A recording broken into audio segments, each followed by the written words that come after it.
அனைவருக்கும் கணித வணக்கம். இப்போ பார்க்க போகிறது 8ஆம் வகுப்புக்குரிய கணக்கு ஸ்லாஷ் மாதிரி வினா தொகுப்பு 2ல் 27வது கணக்கை பார்க்க போகிறோம். மணியின் வயது ரவியின் வயதை விட 3 மடங்கு அதிகம். இருவரின் வயதுகளின் கூடுதல் 48 எனில் மணியினுடைய வயது எவ்வளவு அப்படின்னு சொல்லி கேட்டிருக்காங்க. இப்போ பார்த்தீங்கன்னா ஃபர்ஸ்ட் நம்ம என்ன பண்ணுறோம், ரவியின் வயது தெரியாது, அதனால அது எக்ஸ்ன்னு வச்சுக்கிறோம். எக்ஸ் என்க. மணியின் வயது 3 மடங்கு அதிகம். 3 மடங்குனாவே பெருக்கல், அப்ப 3x. கூடுதல் எவ்வளவு கொடுத்துருக்காங்க? 48 கொடுத்துருக்காங்க. எதோடைய கூடுதல்?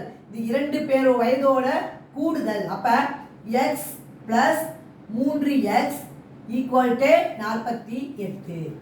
இப்ப பாத்தீங்கன்னா ஒரு x இங்க ஒரு 3x இருக்கு. அப்ப எத்தனை x? 4x equal to 48. நமக்கு தேவை x. x is equal to 48 by பெருக்கிட்டு இருக்க 4 வலது பக்கம் கொண்டு போறோம், வகுத்தலுக்கு வந்துடும்.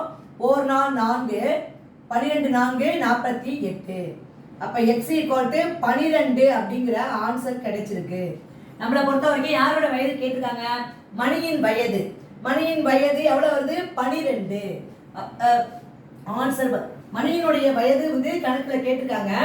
மணியின் வயது ரவியின் வயது விட 3 மடங்குன்னு கொடுத்துருக்காங்க. அப்ப மணியினுடைய வயது எவ்வளவு? 3 மடங்கு. அப்ப என்ன செய்யணும்? 3x equal to 3 into 12 equal to 36. கேட்கப்பட்ட கேள்வி மணியின் வயது அப்படின்னு கேட்டிருக்காங்க. அப்ப 36 என்பது இந்த கணக்குக்குரிய விடையாகும். மணியினுடைய வயது என்ன கொடுத்துருக்காங்க பாத்துக்கங்க. ரவியின் வயதை விட 3 மடங்குன்னு கொடுத்துருக்காங்க. அப்ப நம்ம கண்டுபிடிச்சது ரவியின் வயது 12ன்னு கண்டுபிடிச்சிருக்கிறோம். அப்ப மணியின் வயது 3 மடங்குங்கிறப்ப 3 12 பெருக்கினால் 36 கிடைக்குது. அப்ப இந்த கணக்குக்குரிய விடை 36. புரிஞ்சுங்களா?